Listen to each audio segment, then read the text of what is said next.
Salve, salve, meus queridos e queridas alunos e alunas do nono ano do ensino fundamental. Bom dia, como é que vocês estão? Espero que vocês estejam bem, tá? Eu sou o professor Assis Walter, tá? Professor de vocês da disciplina Oficina de Ciências, e a gente tem esse encontro nas segundas-feiras para conversar um pouco mais sobre alguns temas relevantes das ciências da natureza, tá? Na aula de hoje, nessa segunda-feira, dia 8 de agosto de 2022, a gente vai conversar um pouquinho sobre um tema bastante importante, que é o tema ligado às unidades de conservação pertinentes que a gente tem aqui no nosso Brasil, tá? O que é a unidade de conservação? Para que serve? Qual é a ideia ligada à preservação ambiental, né? Tem diferença do conceito preservação para o conceito da conservação? A gente vai conversar um pouquinho sobre isso na aula de hoje. Então tá na tela para vocês o conteúdo da nossa aula de hoje, tá? Então, como eu já disse, na disciplina Oficina de Ciências, conteúdo unidades de conservação, tá? E a gente vai conversar também um pouquinho sobre conflitos ambientais e a data do dia de hoje, dia 8 de agosto de 2022. O objetivo da nossa aula de hoje é discutir um pouquinho sobre conflitos ambientais em torno da criação das legislações. Primeira coisa, gente, como o tema da nossa aula é unidade de conservação, é importante que a gente entenda o que é a unidade de conservação em si. Tá? A gente tem um conjunto de normas brasileiros ligados a criar justamente essas as próprias unidades de conservação. Esse conjunto de normas é o que a gente chama de Sistema Nacional de Unidades de Conservação da Natureza. Tá? É um conjunto de normas e procedimentos oficiais que possibilitam as esferas governamentais em nível federal. Então, quando a gente está falando assim, esfera governamental, a gente está falando do Estado, tá? Então, o Estado ele tem o poder de dizer, isso aqui é uma área protegida, tá? E quem é esse Estado, tá? É o Estado do Piauí, professor? Então, tanto pode ser o Estado brasileiro, tá? Então, quando a gente fala na esfera federal, a gente está falando a nível nacional, tá? Então, aí quem vai ter esse poder é o poder federal, tá? Incluindo os poderes executivo e legislativo, tá? Porque sim, o legislativo conta, tá? Para que a gente possa criar uma área demarcada, a gente precisa criar uma lei, tá? A gente também pode ter áreas protegidas a nível estadual, tá? E aí a gente vai ter as unidades de conservação do estado do Piauí, certo? E, claro, vai ser no território do Piauí, ok? E a gente vai ter também as esferas municipais, tá? Assim como eu também posso ter na iniciativa privada. Vamos supor que eu tenho um terreno aí gigantesco de, sei lá, 30 hectares, tá? Que vai servir para a minha produção, né? Que eu vou utilizar esse terreno para produzir, para ter gado, para ter plantio de alguma fruta, certo? Para usar lucrativamente essa ferramenta. Eu posso. Posso. Tá? Mas eu também posso ter o quê? Um espaço dedicado a ela, tá? Para justamente conservar esse meio ambiente. É de qualquer forma? Não. Tá? Eu não posso pegar qualquer parte do meu terreno e falar, vou pegar aqui um espaçozinho e vou conservar essa área. Não é de qualquer forma. Existem regras. Essas regras foram criadas não essencialmente pelo Estado, tá? Eles foram promulgadas, né? Foram divulgadas pelo Estado, mas elas têm um basamento teórico, tá? Então, cientistas estudaram, entenderam como é que a gente pode, de fato, conservar e preservar esse meio ambiente, certo? Sem que, de fato, possa agredir. Porque, às vezes, a gente cria umas arinhas pequenas, mas não está conservando nada, tá? Então, a gente deixa uma área tão pequena, tão restrita, a gente separa várias pequenas unidades e não cria conexões. A gente vai conversar um pouquinho sobre essa ideia, que esses pontos de conservação precisam estar conectados. A gente chama de corredor ecológico, tá? Então a gente vai conversar um pouquinho sobre isso, tá? E a dificuldade, gente, é difícil, tá? Eu tenho um terreno, eu quero produzir 100%, tá? Então muita gente que tem essa visão, tá? Eu tenho um terreno, eu quero produzir 100%. A gente está em 2022 e as pessoas ainda falam muito naquela ideia do quê? Na ideia do... tem muito mato, tem que destruir mesmo, tem que produzir, tem que usar essas áreas aí para produzir. Desmata isso aí, constrói umas casas, né? Tem muita gente que tem essa visão, tá? É água, né? Eu escuto muito essa frase, né? De algumas pessoas. É água muita, não acaba não, né? A gente acha que os nossos recursos, eles são infinitos. Não são, tá? Eles são bem finitos, principalmente quando a gente para pensar que a vida que a gente conhece é apenas no planeta Terra, tá? Então a vida que a gente conhece, tá aqui. E pronto, acabou a vida no planeta Terra, a gente não conhece outro lugar. E 2, a gente não tem ainda essa vida intergaláctica, como tem, por exemplo, em alguns filmes, tá? Então, a grande ideia dessas unidades é criar um sistema consolidado, não é só fechar um cercadinho ali e dizer eu não vou mexer aqui, tá protegido. Tem que ter conexão, tem que ter área, tem que ter tamanho, tem que ter... seguir essas regras pertinentes, tá? E... sim, entra dentro dessa ideia do que é a própria palavra conservação, tá? Vamos nós. Que lei? Onde é que está essa lei do Sistema Nacional? Essa lei, gente, é uma lei, ó, tá? Aqui a referência pra gente aqui embaixo, ó. Lei 9.985, que foi publicada dia 18 de julho de 2000. Você vai falar assim, professor, essa lei aí, ó, é muito antiga, né? Tem 22 anos essa lei, tá?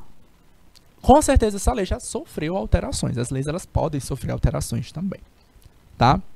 Então, a gente vai ter aqui, ó, o artigo 7º da lei 9.985, tá? Vai dizer o seguinte: as unidades de conservação dividem-se em 2 tipos de grupos. As unidades de proteção integral e as unidades de uso sustentável. Então, a primeira coisa que a gente tem nessa conversa é o seguinte: quando a gente pensa em proteger alguma área, tá? A gente tem esses 2 tipos de conceito, tá? O conceito do que é a preservação e o da conservação. A preservação é aquele ato, gente, a gente poder preservar para proteger mesmo aquele meio ambiente, para dizer, ninguém vai mexer nisso vindo aqui, certo? E o outro lado, tá? É de falar, não, pera lá, a gente tem o uso social, né? A gente tem, por exemplo, a civilização que é nativa, né? Os povos originários, por exemplo, os povos indígenas, tá? Eles fazem o uso adequado da terra, o uso mais próximo do que a gente considera o uso adequado. Gente, a gente está vivo. A gente também precisa se alimentar. A gente precisa comer arroz, feijão, carne, né? A fruto da evolução a gente precisa. E 2, somos muitos, né? Aqui no Brasil são cerca de um pouco mais de 200 milhões de habitantes, tá? E aí, então, é claro que a gente precisa usar essas áreas, mesmo as áreas protegidas, de forma que não venha a degradar ainda mais o nosso ambiente, tá? Então, nesse caso, a gente separa em 2 pontos, tá? As unidades de proteção integral, o grande objetivo é preservar. Olha essa palavrinha aqui, ó, bonitinha. Preservar. Então, aqui no caso das unidades de proteção integral, eu não vou usar, tá? Eu vou proteger. Então, o que é mais importante? É o ser humano ou é a natureza pela natureza? A natureza pela natureza, tá? Então, ali vai estar mantido as diversas relações ecológicas, tá? Vai estar o lobo-guará caçando um outro animal, vai estar lá o tamanduá-bandeira no compizeiro e por aí vai indo, certo? Esses animais, as plantas, eles vão estar da sua forma mais natural possível, certo?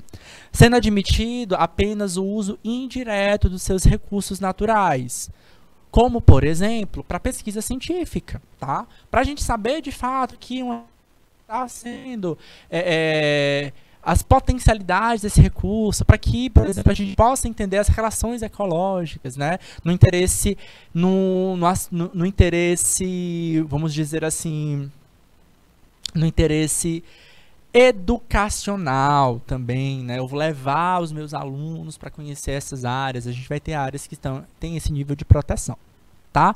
E aí, claro, que eu vou usar isso, eu preciso ter registros, tá? Falar, ó, vou ter uma documentação própria para poder ingressar dentro dessas áreas, tá? Então, eu não posso extrair absolutamente nada, nem para o uso das próprias comunidades da região.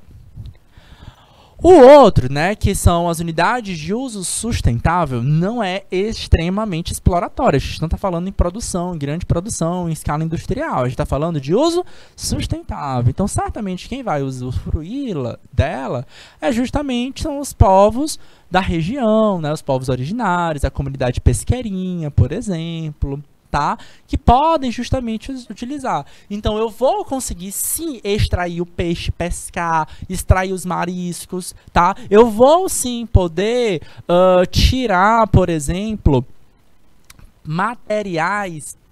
A gente tem, por exemplo, as reservas extrativistas dos seringueiros, tá? Então, vai tirar o látex da planta das seringueiras, que fica lá na Amazônia, por exemplo, tá?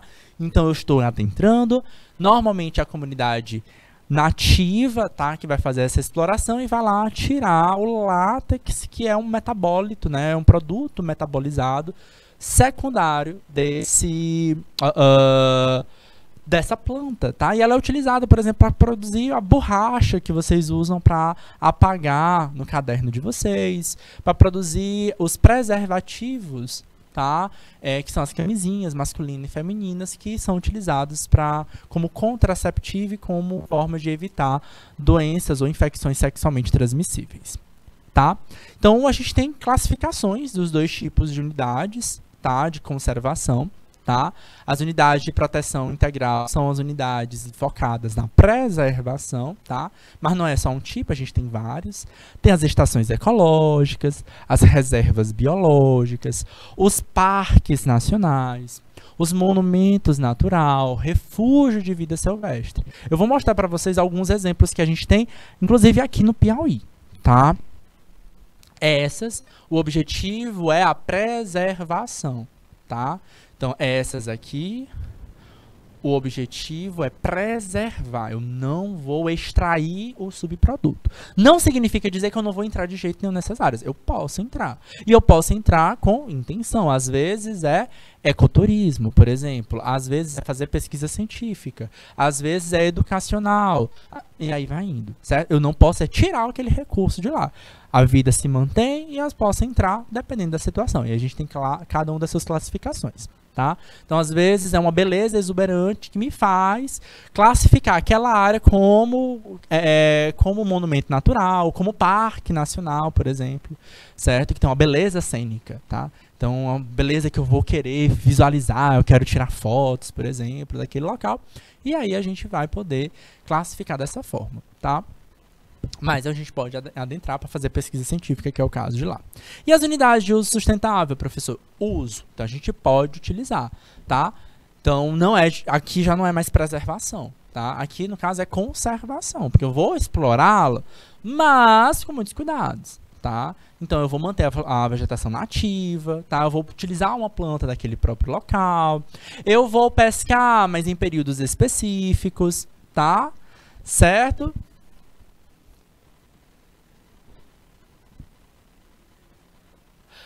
Aí, o que a gente tem aqui?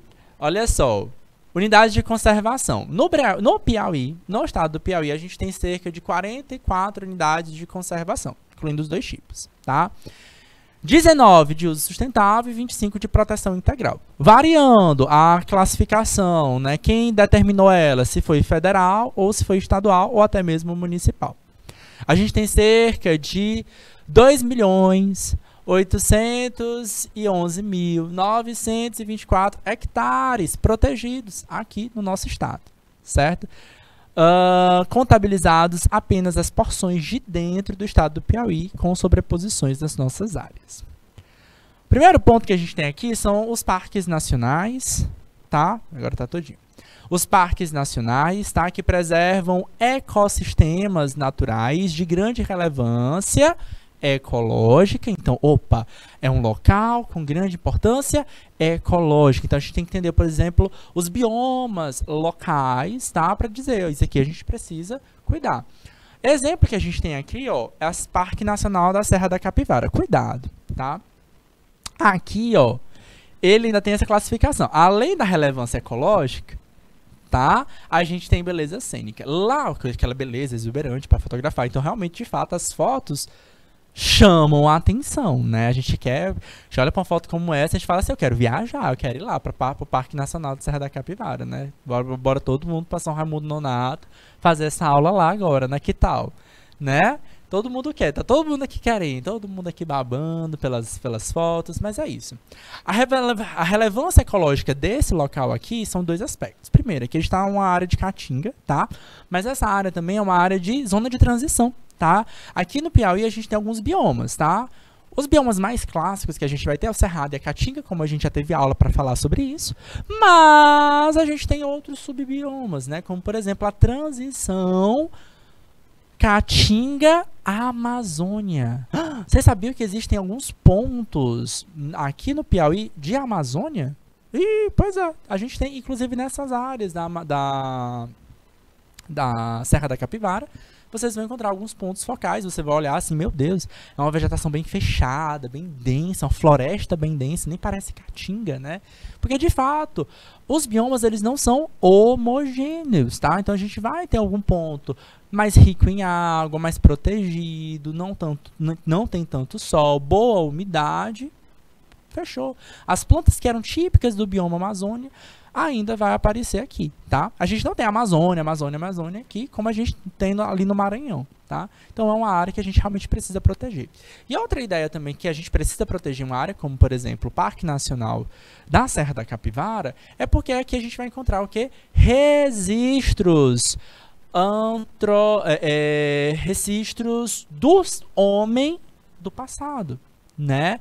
A gente vai falar não só dos registros paleontológicos, mas dos registros do próprio ser humano mesmo. Então, as pesquisas aqui têm um grande fundamento, né? Então, a gente tem pesquisadores do mundo inteiro que querem vir aqui para o Piauí, porque aqui a gente tem alguns registros que são únicos no mundo.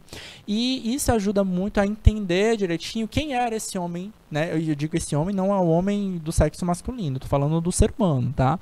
Quem era esse ser humano do passado, o que ele fazia, quais eram a cultura, como é que eles se relacionavam com outras pessoas, do que ele se alimentava, e por aí vai indo, tá? Então, a gente precisa ter essa ideia. Então, 3 imagens aqui mostrando para vocês. A primeira imagem mostrando os paredões rochosos cênicos, tá? Então, aqui muita gente, quem visita aqui, tem que fazer essa foto nesse local, tá? Recentemente, a gente teve um evento, tá? Nesse parque, tá? Que teve atração artísticas de dança, teatro, música, dentro do parque à noite. Então, esses paredões, eles foram iluminados intencionalmente, né, projetando imagens. Fantástico, tá? O Parque Nacional, ele também conta com 2 grandes museus. O Museu do Homem Americano, que conta um pouquinho do registro da história desse ser humano do passado. E agora a gente tem um museu mais recente, que é o Museu da Natureza, que bota um pouquinho também dos nossos registros da natureza, da fauna e flora local, tá? Na segunda imagem do meio, né, essa imagem do meio, a gente vai encontrar as pinturas rupestres, tá? Os registros que eles faziam, tá? Do que eles faziam, o que eles viam, o que eles se alimentavam. Dá para ter várias interpretações. E na terceira imagem a gente vai ver um pouquinho da visitação noturna, tá? Que o parque também oferece. Então a gente tem turistas fazendo aqui. Atenção! Isso aqui é a unidade de proteção integral. Eu posso explorar economicamente? Posso, tá lá, o turista entrando, acessando, comprando ingresso, visualizando, tá? Eu não posso restrair os produtos ali dele, tá? Eu não vou ali caçar uma onça pintada ali dentro e fazer um casaco. Não, jamais, tá? Você não vai fazer isso, ok? Outro que a gente vai ter, as estações ecológicas, tá? Elas têm posse também de domínio público, servem para a preservação da natureza, a realização de pesquisas científicas, tá? Atenção, nesse lugar eu não posso fazer essa exploração econômica, não posso fazer trazer turistas para cá. Quem pode entrar são pesquisadores, tá? Para entender direitinho como é que está a manutenção do refúgio ecológico propriamente dito, dessa estação ecológica. Tá? Então, um ponto muito importante que a gente vai ter aqui, ó, nas estações ecológicas, a visitação pública é proibida, exceto com objetivo educacional. A não ser que seja uma escola, uma universidade, tá? Que os professores tá levando aqueles alunos para conhecer como é ali aquele ecossistema, eu posso fazer essa visitação, tá? Lembrando, a estação ecológica a gente só vai ter no Piauí? Não, a gente vai ter no Brasil inteiro, tá? Aqui o exemplo que eu trouxe para vocês é a estação ecológica Uruçuí-Una, tá? Não é Una, é Una, tá? Beleza. E aí a gente vai ter justamente essa área com grande objetivo de proteger. E aqui, foco de novo na ideia, tá? Proteção integral é preservação, tá? Não vou tirar nada de lá. Para entrar dentro dessa área, vou ter que ter uma autorização. E lembrando, essa autorização é pesquisa científica e é educacional. Acabou, certo? Não dá para turistar aqui dentro, tá? Então, a única forma de conhecer aqui é dentro de uma escola, de uma universidade, tá? Então, a gente tem essas vantagens, por exemplo, né, de estar dentro desse meio acadêmico, de pesquisa, né, de poder conhecer lugares que é praticamente exótico, né? Tem beleza cênica sim aqui nessa área, mas não dá para entrar. As reservas biológicas, tá? Olha só essa foto aí, gente. Nossa, né? É nossa, aqui é nosso estado, estado do Piauí, meus queridos. Olha só que imagem fantástica. Também é proteção integral, não é para utilizá-la, não é uso sustentável.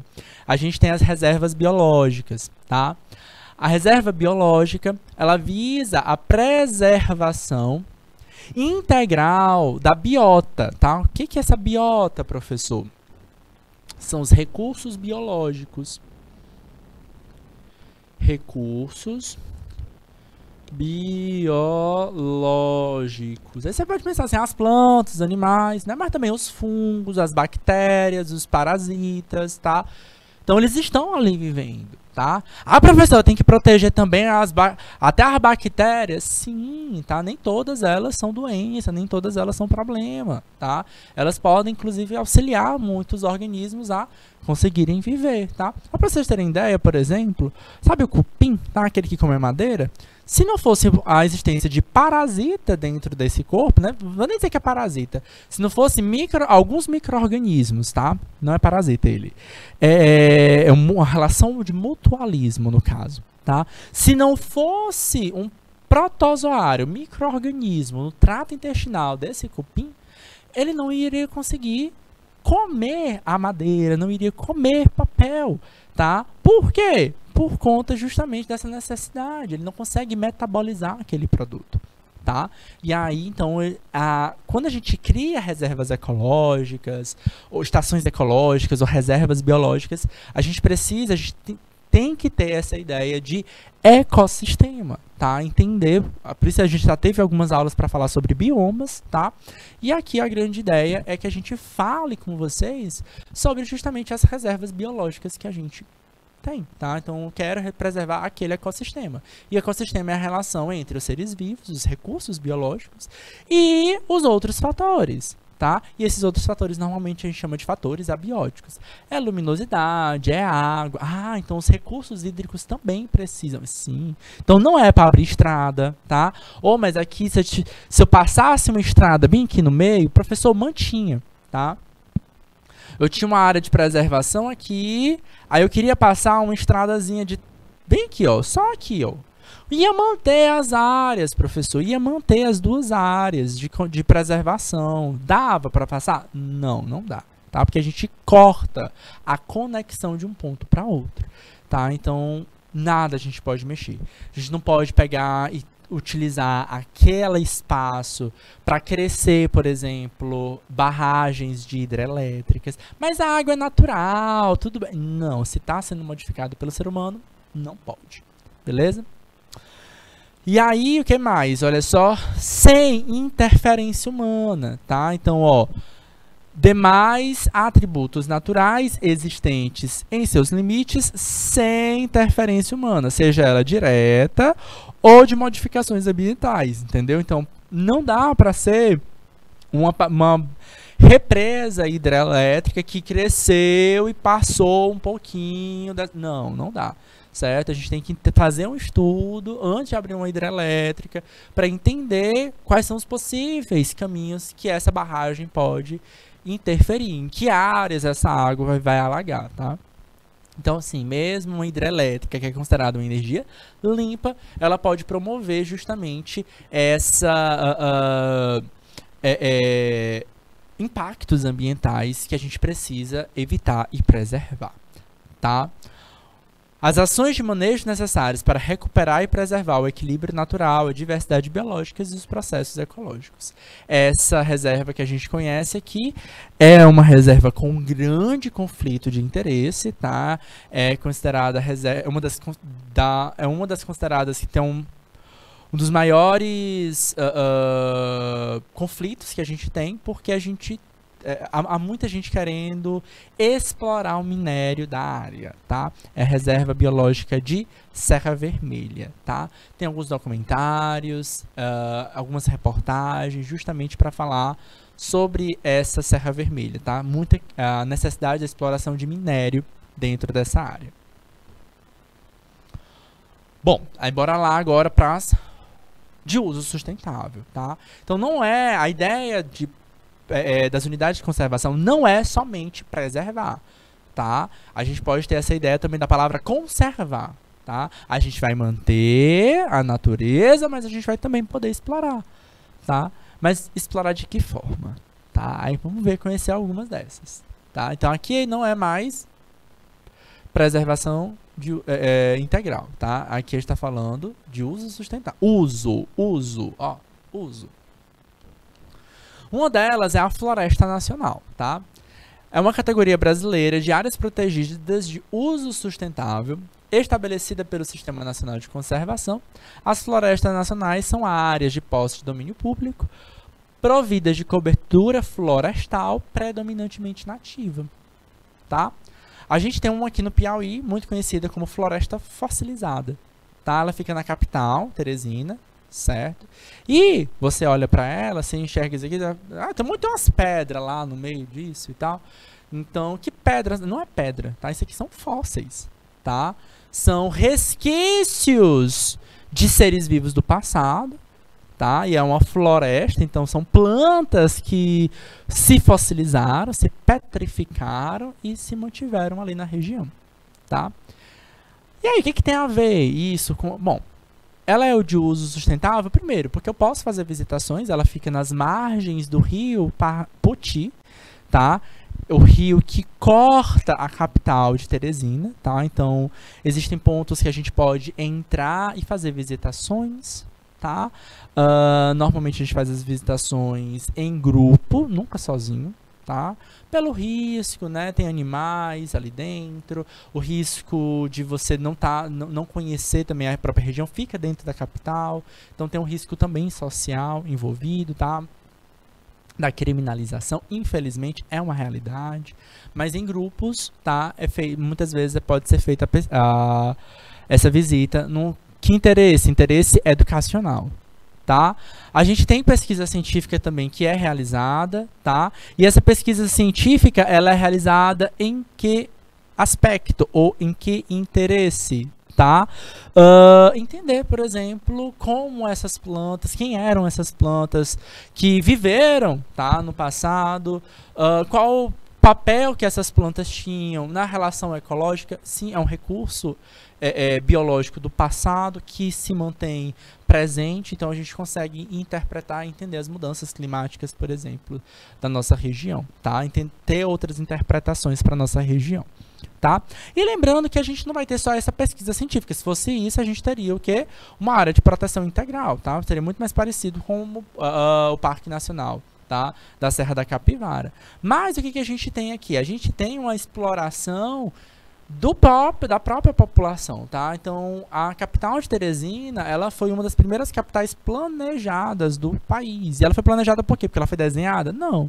Ela foi planejada porque eu quero escolher uma capital naquele lugar. E naquele lugar já existia o quê? Uma população ribeirinha, né? Uma população que vivia às margens do rio, tá?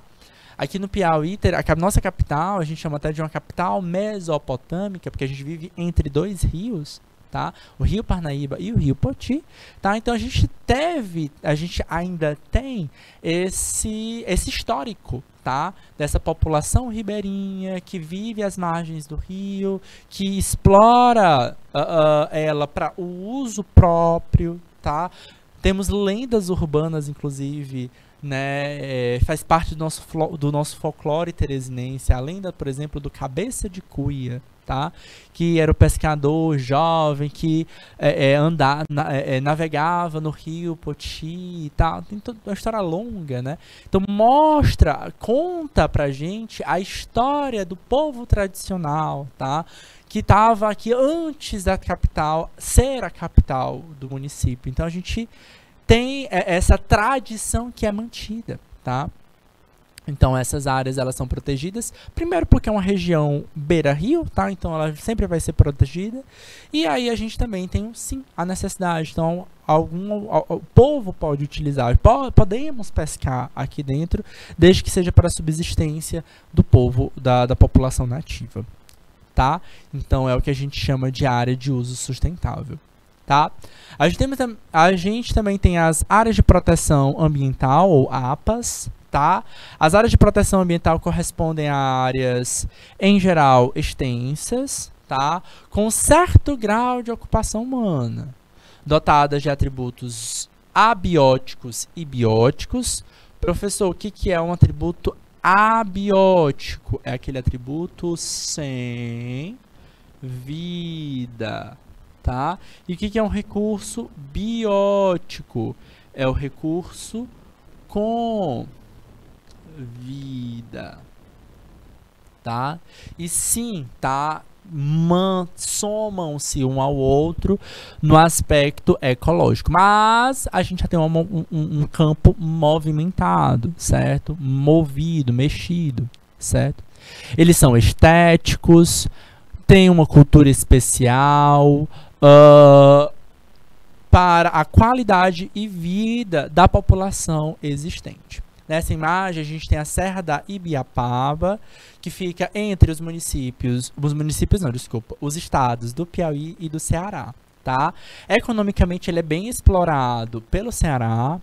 O bioma aqui é predominantemente Mata Atlântica, mas a gente vai ter uma zona de transição Mata Atlântica Cerrado, na verdade, tá?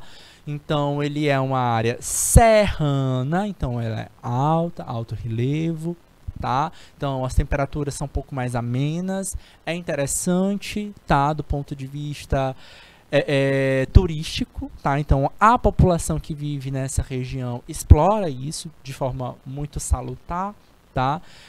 O turismo. Mas lembrando, tá? Eu posso acessar, eu posso adentrar, né? Eu posso explorar, tirar aqueles recursos com um cuidado, né? O cuidado de que eu não estou fazendo exploração exagerada, exacerbada. Eu estou aproveitando aquele cenário peculiar, as características daquele cenário peculiar. Então dá para fazer uma produção, uma pequena produção, tá?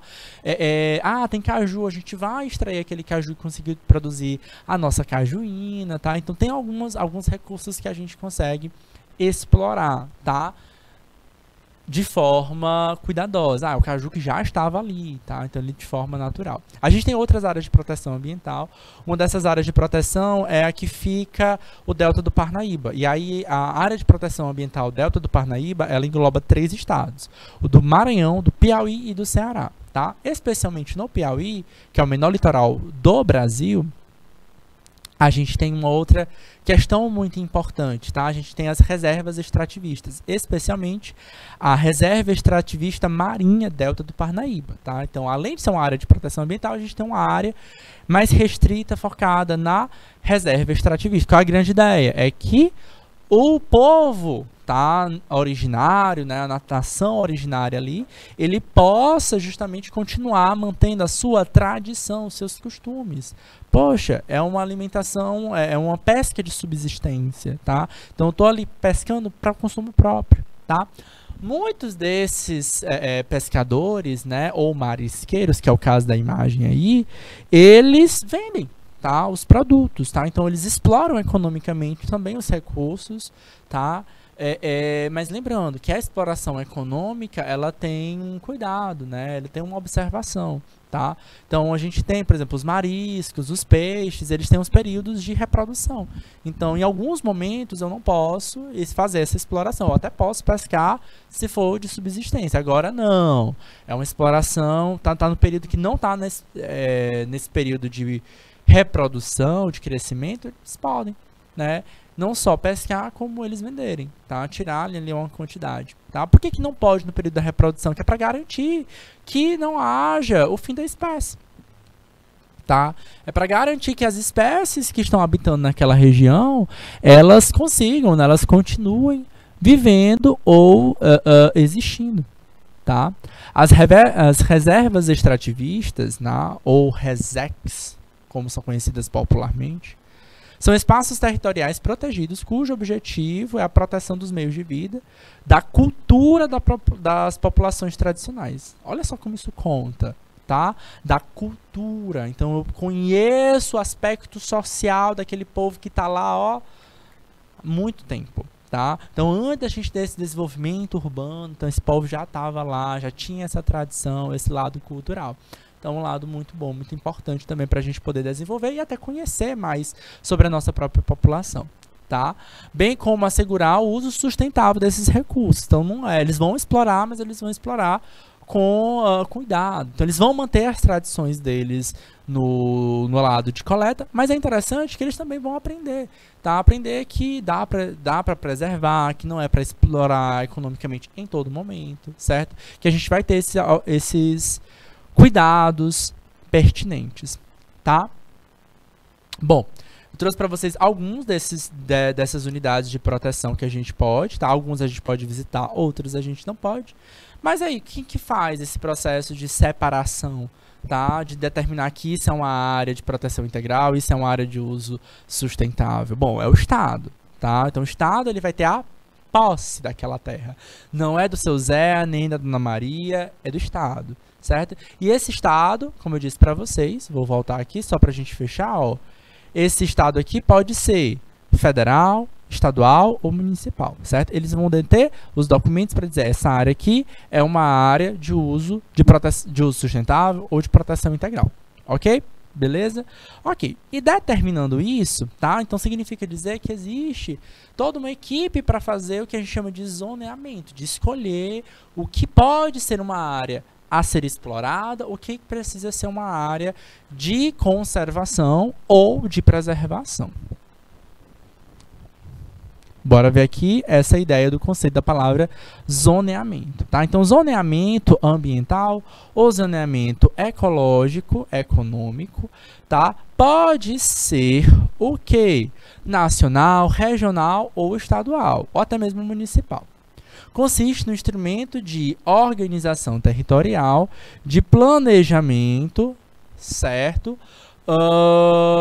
Eficiente do uso do solo, de efetiva gestão ambiental, que age por intermédio da delimitação de zonases, que correspondem à atribuição de usos de atividades compatíveis de acordo com as características específicas do território, permitindo, restringindo ou impossibilitando determinados usos e atividades, tá? Então, o Estado ele tem esse poder, tá, de determinar. E lembrando que esse poder de determinação é um poder que passa sobre o poder legal, tá? Essa não é uma aula de direito, mas eu acho que cabe a gente falar um pouquinho sobre poder aqui, tá? A gente tem um poder, a gente, quando fala do Estado, tá? A gente está falando de uma administração pública, tá? Que está ali com vários papéis, né? Com vários poderes, né? O poder de determinar legalmente, ou seja, criar uma lei para dizer que isso aqui é uma terra produtiva e aquela outra ali é uma terra que precisa ser conservada, tá? Então, o Estado tem esse poder. Normalmente, esse poder a gente chama de poder legislativo, quando a gente fala em criação de leis, tá? Para determinar esse zoneamento, é um zoneamento legal, tá? A gente também vai ter um poder de execução, aquele que vai, de fato, delimitar os espaços e vai dizer, opa, aqui você não entra. Ou se você for entrar aqui, você precisa de uma autorização. Ah, então o poder executivo também vai ter esse papel fiscalizador, né? De entender, por exemplo, se está tendo uma exploração ou não, tá? E aí onde entra também muitos conflitos, tá?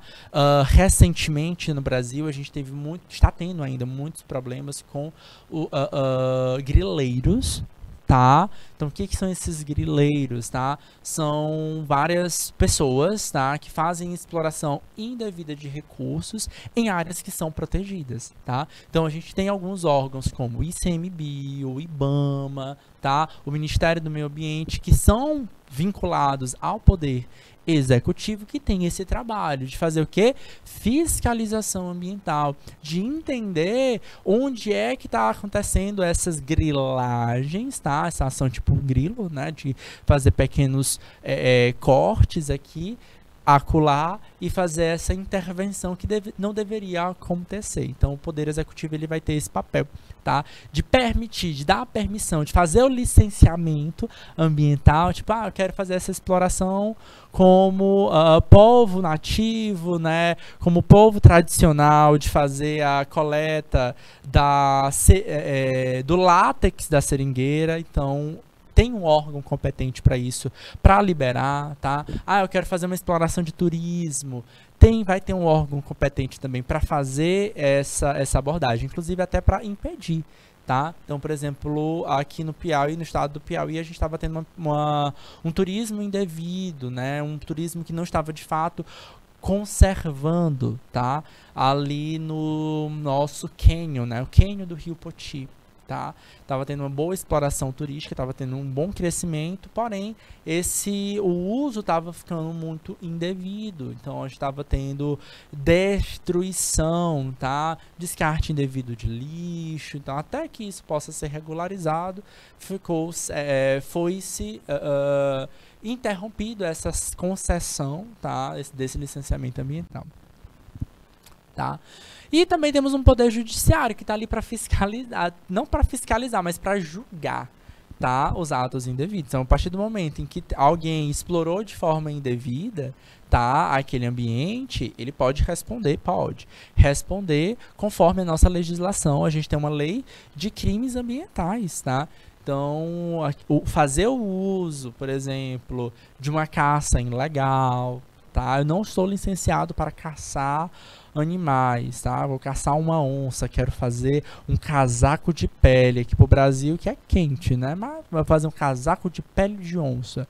Eu posso, professor? Certamente você não vai poder, tá? E as caças, quando acontecem, elas precisam ser devidamente registradas, tá? Beleza? Um exemplo que a gente tem aqui, ó, um mapa do zoneamento, é um mapa, olha só, do Ministério do Meio Ambiente. Quem é o Ministério do Meio Ambiente? É uma parte, né, um braço do nosso poder executivo, tá, que delimita as terras, e ele delimitou o que a gente considera o que? A Amazônia Legal, tá? Então ele está dizendo, mostrando até onde é que vai ficar a Amazônia Legal, pegando os estados de Mato Grosso, Tocantins, Maranhão e dali para a esquerda, né? Aqui na Amazônia, Pará, Rondônia, Roraima, Amapá, todos fazem parte dessa Amazônia Legal, né? Boa parte do Maranhão, não está inteiro, tá? Uma boa parte do Maranhão tá. E você vai ver que a gente tem o que? Áreas, né? Com tons diferentes. Verde escuro, verde claro, amarelo, laranja, cada um são áreas, né? Amarela, áreas produtivas, ou seja, a gente explora mesmo, desmata, tá? Para grande... professor, que absurdo! Gente, tem a população, né? São 200 milhões de habitantes no Brasil, então a gente precisa consumir, tá? Essas áreas produtivas, elas também... põe em xeque as questões de produção de energia. A Amazônia é uma das principais regiões do país em quantidade de rios. Esses rios são utilizados não só para transporte de carga, mas também para geração de energia, tá? Então a gente está com uma das maiores hidrelétricas do mundo aqui, nesse local, tá? Em áreas de verde escura, nós temos áreas com manejo sustentável. Então, a gente está pensando, por exemplo, nas reservas extrativistas, por exemplo, tá? E verde claro, áreas protegidas, tá? E, normalmente, as áreas protegidas, a gente está falando de proteção integral, aquela de preservação, tá? Então, tem muita área também protegida aqui, tá? Lembrando, não é só um tipo de área de proteção, tem vários tipos. Tá? E aí o que acontece justamente nessas áreas onde acontecem os maiores conflitos, tá? Por exemplo, com os grileiros, tá? Tem muita notícia que vai ter esse tema, essa abordagem, como por exemplo, a gente vai ter notícias como, por exemplo, incêndios, né, na Amazônia. Há, inclusive, quem vai dizer, mas são fogo natural, né? Pode ter fogo natural, por isso que essa aula vem depois de uma aula de biomas, tá? A gente tem fogo natural em alguns lugares muito específicos, como, por exemplo, no Cerrado, tá? E nem no Cerrado inteiro a gente vai ter esse fogo natural, tá? Então, pontos muito específicos. A Amazônia não é um tipo de bioma que vai pegar fogo naturalmente, até porque é muito mais úmido, muito mais rico em água, tá? Então, essa madeira encharcada, ela não pega fogo tão facilmente. O que pega é a madeira seca, né? Então, ela que vai conseguir pegar fogo, uma madeira mais lignificada, né, mais rica em lignina, que vai conseguir ter esse vertente, tá? E aí, marcando, né, as áreas frágeis em laranja, tá? Lembrando que esse mapa é um mapa de 2005, com certeza essas áreas frágeis já aumentaram, principalmente por essa ação desse uso indevido, tá? Bom, quando a gente protege uma área, tá? Não é a área em si, tá? Não é toda essa área. A gente sempre vai ter que pensar que depois dessa área, que é considerada uma área protegida, tá? Então a gente vai ter, ó, aqui ao centro, a área que de fato é uma área protegida, tá?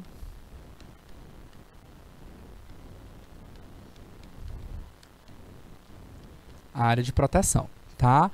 Essa área de proteção, eu não posso fechar ela bonitinha no próprio cercado. Então a gente tem que ter uma área a mais para protegê-la. A gente chama essa área a mais de zona de amortecimento. É como se ela fosse diminuir, como se fosse um freio, tá? Para não prejudicar, né? Para que a cidade, a exploração, eu posso construir prédios aqui, posso construir casas, tá? Eu posso construir o que? Produzir outras plantas, outras vegetações. A área de amortecimento é para meio que diminuir os impactos, porque assim, gente, a área que foi modificada do lado de fora da zona de amortecimento, tá, impacta diretamente a zona de amortecimento. E aí a área protegida, né, a zona de amortecimento meio que funciona como um filtro, né, como uma barreira para que a intervenção humana que está do outro lado, tá, ela não acabe chegando na área que de fato é a área de proteção, tá? E sim, atenção, tá? Eu tenho uma área, eu quero dividir essa área, né? Não adianta, tá? Falando até em pontos, por exemplo, como evolução, a gente já teve aulas lá no primeiro semestre para falar sobre evolução, e uma das coisas que a gente falou que começa, né, a separar os grupos é justamente a falta de comunicação que o recurso biológico vai ter. Então a gente precisa ter pontos de comunicação. Tá? O que são pontos de comunicação? Tá? Formas dos meus animais, dos meus seres vivos, circularem de um ponto para outro. Um corredor ecológico é quando eu tenho uma área de proteção aqui, outra área de proteção aqui, e esse corredor, ele cria uma conexão, tá? Entre uma área e outra. Ah, essa área aqui, ó, que eu estou riscando, é uma área de exploração, tá? Então não adianta eu não ter uma conexão de um ponto para outro, porque senão seriam duas áreas completamente separadas, tá? Então, esse corredor que formou-se aqui no meio, ele serve para conectar a área A e a área B. E os animais poderem ciclar. Esses animais, eles vão se alimentar de frutos, então eles vão levar os frutos de uma área para outra, e assim por diante. Certo? Então é assim que vai sendo mantido, tá? Existem várias técnicas também da gente poder manter, da gente poder passar estradas no meio desse processo, sem de fato gerar um impacto ambiental, né? Mantendo aí a ideia da conexão. Existem pontes com esse propósito, tá? Bora lá, galera! Turminha do 9º ano do ensino médio. Vamos fechar a nossa aula de hoje com exercícios práticos, tá? Vamos nós. Temos 5 questõezinhas, vamos responder essas questões juntinhos. Então, se você estiver assistindo essa aula ao vivo, pelo IPTV da escola, da sua cidade, ou pelo chat do canal Educação, vamos lá participar, tá? Então, olha só, segundo a legislação brasileira, exceto para fins educacionais, é vedada a visitação pública com a... Em qual unidade abaixo? Lembra lá, ó, é vedada, ou seja, é proibido. Então, ela é proibido a visitação pública, exceto, tá? Exceção e fins educacionais. E aí, a única que a gente tem isso, é uma área de proteção, o quê? Integral, né? Mas ele tem um tipo dessa área de proteção integral. Letra A é monumento natural, estação ecológica, reserva extrativista, refúgio da vida silvestre. E aí? Ah, professor, é a tal da estação ecológica. Lembra lá que o exemplo que eu dei para vocês, aqui no Piauí a gente tem uma estação ecológica que fica na estação ecológica Uruçuí-Una, ok? Assinale a alternativa, mais uma questãozinha. Assinale a alternativa que apresenta uma unidade de proteção integral, segundo a legislação brasileira, tá? Então, a gente vai ter aqui, ó, reserva biológica, reserva de fauna, reserva de desenvolvimento sustentável e área de proteção ambiental. Então, a gente tem que lembrar, por exemplo, que alguns não existem, tá? Então, reserva de fauna, por exemplo, reserva de desenvolvimento sustentável, não são termos oficiais, como eu apresentei para vocês ali nas imagens do material anterior, tá? O que a gente pode gerar uma certa confusãozinha aqui é a área de proteção ambiental. Muita gente acha que a área de proteção ambiental, por exemplo, é uma área de proteção integral, tá? A área de proteção, não, tá? A área de proteção integral, ela permite a conservação, ela é de uso sustentável. Ok? Então, as pessoas podem explorar. De que forma? Normalmente são os povos tradicionais que vão ficar naquela região, tá? Que podem conseguir utilizar. A gente pode utilizar para turismo também, certo? Então, a reserva biológica é a área de proteção integral. Lembrando, a unidade de proteção integral, ela visa a preservação. Ok? Ela visa a preservação, ou seja, proteger de fato aquele recurso o máximo possível, tá? Menos intervenção humana possível. Mais uma questãozinha para a gente só fechar a nossa aula. O entorno de uma unidade de conservação, onde as atividades humanas estiverem sujeitas a normas e restrições específicas, com o propósito de minimizar os impactos negativos, opa, professor, é o entorno, é a parte que envolve, que contornam a área de conservação. Não é a unidade de conservação em si, não é a área que está protegida. É o entorno, é o em volta, é o cinturão que a protege. Qual é o objetivo? Diminuir os impactos dentro da área. Certo? É como se fosse uma roupinha, né? Uma roupa que protege ela para que, de fato, a unidade de conservação, de fato, conserve. Tá? Então, isso aí é o que a gente chama de zona de amortecimento. Certo? O zoneamento em si, ele vai determinar... o que? A área que é protegida. Tá? A gente mostrou para vocês que no zoneamento ele vou conseguir determinar tanto a área que pode ser produtiva como a área que vai ser preservada. Tá? O corredor ecológico ele liga zonas protegidas, tá? E o plano de manejo é o plano pertinente a essa ideia. Tá? Queridos, atenção, atenção, atenção. Pode até me colocar aqui na tela, a gente está no nosso último minutinho. Tá? Primeiramente, quero agradecer a atenção de todos que estão acompanhando a nossa aula. Tá? Vou deixar um aviso importante que nesses 2 últimos horários que vocês teriam agora ao vivo, vocês não terão as aulas, tá? Na próxima semana, o horário, a programação volta normalmente, porém, vocês terão uma palestra muito interessante, tá? Muito rica, muito atual. A palestra se chama Startups, Empreendedores Digitais. Tá do nosso tempo, tá na nossa era, tá? Então, vai falar sobre como a gente pode empreender, tá? Né? Criar nossas marcas, nossos produtos nesse meio digital, na internet, tá? Utilizando as redes sociais, tá? Com o professor Hildo, tá? Um professor aqui também do canal Educação, vai conversar sobre esse tema bastante relevante, tá bom? Então, queridos, por hoje é só quanto à minha aula, tá? Fiquem atentos aí que já já o professor Hildo vai entrar ao vivo aqui com essa palestra, tá bom, queridos? Grande beijo, grande abraço e até a próxima semana. Tchau, tchau.